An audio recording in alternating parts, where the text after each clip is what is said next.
চলে? আমার কোনো কিছু মিটাইতে পারো তুমি? একটা আজ পর্যন্ত বিয়ে হওয়া পর্যন্ত একটা দামি শাড়ি দিতে পারো না। হ্যাঁ, আমার সাত আলাদ কিছু তো পূরণ করতে পারছো তুমি? তুমি নিজেই বলো। নিজেরই তো কিছু মিটাইতে পারো না, আমার কি মিটাবা? ভালো মন্দ খেতে পারি না, ভালো রেস্টুরেন্টে যেতে পারি না, আর আমার বয়ফ্রেন্ড দেখো তোমাকে রেখেছে আমি নামে, বুঝতে পেরেছো? তোমার স্বামীর সামনে বসে তুমি বলতেছো তোমার বয়ফ্রেন্ড তোমাকে টাকা দিছে, তার সাথে সারাদিন তুমি ঘোরাফেরা করছো, তার সাথে খাওয়া দাওয়া করছো, তোমার কি একটু লজ্জা করতেছে না? লজ্জা? কিসের লজ্জা? যার টাকা আছে তার কোনো লজ্জা নেই। আর শোনো, তুমি যখন আমাকে কিছুই দিতে পারো না, তোমার মুখে লজ্জাটা মানাচ্ছে না, বুঝছো?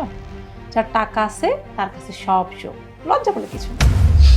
ইরা, আমার না খুব খারাপ লাগতেছে জানো, যখন আমি তোমাকে বিয়ে করব তোমাকে আমি বলছিলাম যে আমার ফ্যামিলি ব্যাকগ্রাউন্ড খুব একটা বেশি ভালো না, আমি হয়তো বা সামান্য কিছু টাকা বেতনের একটা চাকরি করব, ওই টাকা দিয়ে আমরা দুজন সংসার করব, আমাদেরকে ওইভাবেই চলতে হবে। তুমি আমাকে কি বলছিলা? তুমি আমাকে বলছিলা শান্ত তুমি কোনো চিন্তা করো না, তুমি কষ্ট করে যা ইনকাম করবা, যে কয় টাকা পাবা